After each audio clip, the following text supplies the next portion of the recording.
So you're curious about how to pack up an RV to move to the next spot. Or you just bought a travel trailer or an RV and you're curious, what's it gonna take to move from spot to spot? Stay tuned, I got you. Okay, so we're packing up, leaving, heading to the next campground. Obviously, once you've got all your stuff done inside, come out here. First thing you need to do is lock your door, make sure that's locked. Make sure the handle's stowed, and then put away your steps.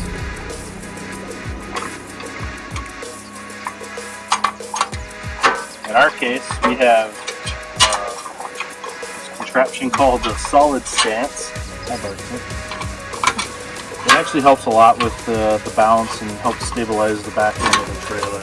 So, it's a pretty cheap investment. I think it was like $100 total. So pretty cool. Helps out a lot.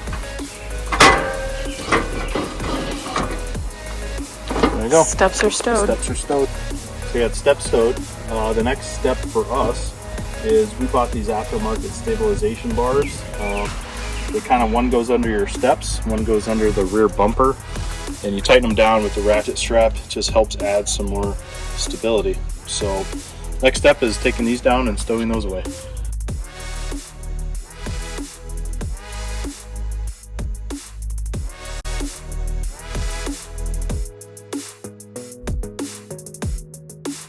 We've got Barkley here. Everything we do, he pretty much is just the supervisor. Get your steps up, your stabilizer bars are up. The next step that we do is I like to empty all of our tanks. We're not always at a site where we have the ability to have a connection to the sewer, but this site we are. So empty the tanks, start with your black tank, and then go, we have two gray tanks. We have a back gray tank for our sink. Kitchen. Yep, and then one up front for our bathroom. Shower and bathroom. Don't use reusable gloves. Use disposable gloves. You don't want to, for obvious reasons. To hear the whoosh. Yeah. So if you don't know, tanks on travel trailers and RVs, any type of tank, holding tank, they're all gravity flow. Well, after I empty black tanks, we have a black tank flush that I can hook up a hose to, and once I turn the water on, it sprays the inside of the tank, cleans it out, we'll let it fill up, and then we'll dump it a couple of times to make sure any type of residue is washed out. And then last thing is I'll fill it with a little bit of water. So when we're traveling, we've got some water sloshing around in there, breaking up anything else that's still left in there. Once we get to the new campground, we'll have hopefully an empty, clean tank. Okay, so I'm just hooking up the black tank flush hose. Not all travel trailers have this, but this is a nice feature. It allows us to clean out our tank once we've dumped it. Typically what I do is once the black tank is done flushing, what I'll do is I'll move to the gray tank. I'll turn on the water first to the black tank after I've closed the valve to the black tank. That's key. Make sure you close the valve to the black tank before you open up the other one, because you don't want cross-contamination. So I'll close the black tank, turn on the water, and then I'll open the gray tank. So one pro tip is, I'm still learning, obviously, but what I would recommend is if you're at a site with a sewer connection, like this, yeah, I would recommend getting your termination valves as close to there as possible, so you can only use one joint of pipe. In our place where we're staying now, this site is really unlevel. It's sloping downwards, so I kind of had to position our trailer where we could walk around in it. Yeah, get the most level for the trailer. So I'm a little further away. I'm just out of reach of one joint of our sewer hose. So another tip is, if you have a black tank flush like I do, make sure you don't forget to turn it off. Because if you don't turn it off, it'll keep going and going and going. Then it'll go in the toilet, and it'll overflow in the toilet, and then you've got a mess. And real shitty situation. you damaged your trailer. So our gray tank is done, empty. So now I'm going to reflush the black tank since we filled it with water.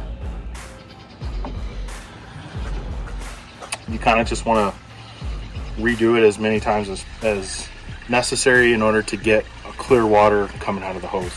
And for sanitary purposes, we're not going to show the hose. So this is the other bad part. So when you're a ways away, you have a lot of hose, and you're not in a level spot, you have to physically pick up the hose sometimes and dump it. That's just water that's left over in the hose. Yeah, turn on the water in the black tank. I'm going to do it one more time. We don't yet have like clear flowing rapids. So I'm going to do it one more time. While that's taking place, I'm going to undo the first joint and go to our back tank. The back gray tank gray for tank. the sink in the kitchen. Yep, rear gray tank. There we go. And I'm going to dump that while this is filled.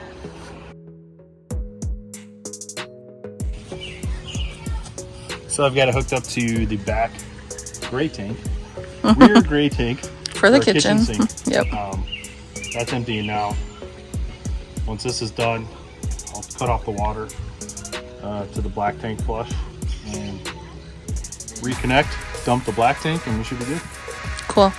While we're waiting for the tanks to empty, one tip is you may want to like, oh, let me do something else and let me touch my pure drinking hose with my no, don't do that.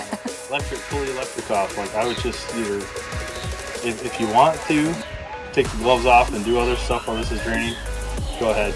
But then you're gonna end up having to put on new gloves again too. So. But I also choose to do one thing at a time, so I make sure it's completely finished before I move on to the next task, because it's super easy to get in a rush and hurry and forget something, like rolling down the highway and your valves open and you're dripping water, like you know. No bueno. Well, but that's also why you put together our checklist. Correct. Yeah, I failed to mention that at the beginning. I do have a checklist on my phone. Before we headed out, I watched a ton of YouTube videos on everything travel trailer like and put together my own checklist. And I don't have it pulled out because I kind of know my process. I've been doing this a few times now, so. But we'll check it at the very end just to make sure we didn't forget anything. Yep. And we will create a PDF and actually put it on the blog. So if you want to download it for your reference, we will have that as a resource for you. So final flush of the black tank. It's pretty clear, so I think this will be good. Once this is. And how do you see that? How do you see it? Yep. Like so, where you keep saying it's clear, so. Yeah. So there's a 45-degree elbow that's clear. That's something I'd recommend getting and hooking up to your system. So, you know, when water stops flowing. And when it's essentially clean, clear, yeah. If you're cleaning out your black tank, all that stuff. Also, I have a clear connection here too as well, going into the sewer. You can kind of see it, it's a little cold overnight, so it's a little cleaned up in there. Yeah. But you can tell it's clear water, so that's how I know. It's another way I know we're good. Just making sure all of the water residual is out of the pipes before we disconnect them. Yep. So, water is clear from the tanks, water is clear from the hose. And now next step is to take your hoses off, put those away. So these are our connections. What I did was before we left, I bought a tub, put all that stuff in. So it's, when it's in your stowage area, it's not bouncing around, there's not a bag or anything like that. So keeps it segregated, keeps it clean, keeps it on one side. I put all the drinking and electrical stuff on the other side. Just keeps it completely separate. So what are those things that you're putting away? What do those do? Yeah, so this is called a sidewinder. Basically what this does, you can see a side profile. It kind of has a slope downward. So in an ideal case, when you're camped somewhere with a sewer connection, you can put this coming down from your termination valve into the sewer connection, and you can make sure that you have a, since I mentioned earlier that the tanks are gravity flow, if you put this at the beginning, starting with the high end, down to the low end, down to the sewer connection, you ensure that you always have that downward gravity flow. So your tank gets flushed, your hose gets flushed, everything goes to its full. So one other thing that I bought was, it's called a mag cap. It has a connection for your one end of your sewer hose. It goes like that. It helps prevent rust in these bumpers. So a lot of campers say, one, don't use your bumper, your little 4x4 bumper, because you can get rust. But I have an end cap on either end that also has a vent, so it allows it to vent when we're going on the road. Any drippage will come out that end. Gloves, they're nasty, they're icky, so make sure you know how to take them off. It's a real trivial thing, but it helps. So what I do is I pinch the palm of one glove, pull it off, keep that wrapped up there, and grab the outer edge of this one, pull straight off, and you've got your glove contaminated all in there. And you just throw that away, sanitize your hand, wash your hands, then you can do the rest of the stuff. So the next step is taking our fresh water off. I have this Y splitter with the regulator, water regulator. I highly suggest you get one. It doesn't have to be this one. It could be any facet. Definitely get one, because some campsites have extremely high pressure. If you don't regulate it, you'll bust pipes in your trailer. So anywhere about 40 to 50 psi is typically enough in there.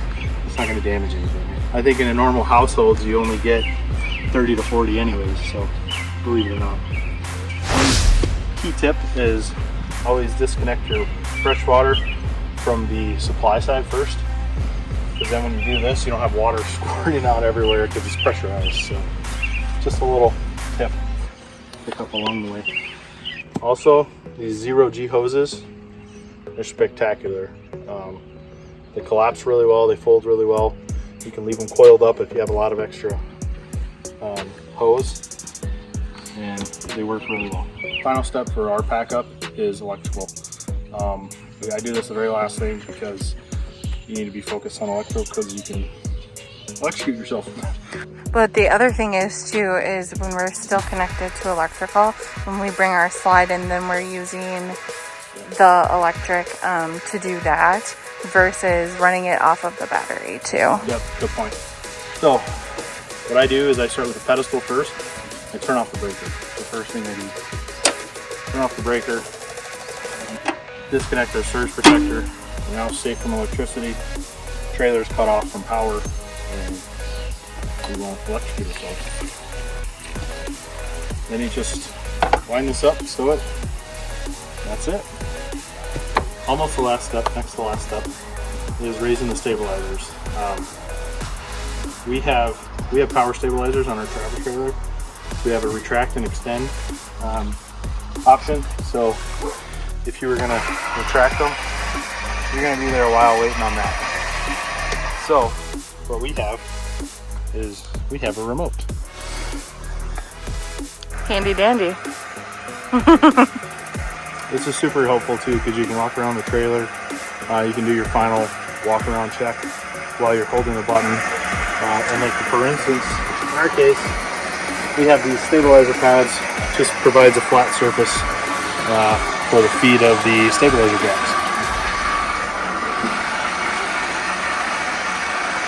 So one other note is, a lot of people say that, stay connected to power when you pull up your stabilizer jacks.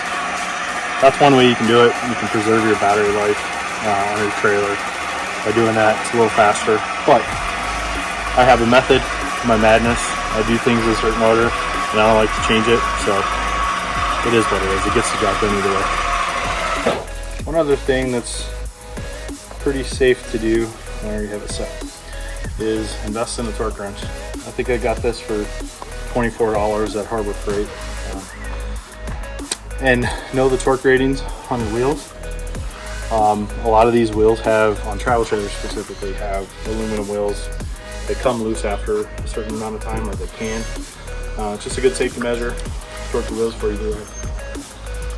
Also, when you're checking the torque on the wheels, make sure you don't just go in a circle. You want to go staggered every other, like kind of like diagonal across. Okay, last step for us is removing the chocks from the wheels, but we typically don't do that until we hook up to the truck first. So we're going to hook up to the truck. Once we're hooked up and secure to the truck, we'll connect power, make sure everything's working, take the chocks off, do one final walk around. One last thing that I failed to mention, it's probably one of the biggest safety things, is if you have propane on your trailer, which you probably do, like we do, make sure the valves are turned off before you head down the road. It's illegal, for one, in a lot of states. It's also highly dangerous. So check your propane tanks.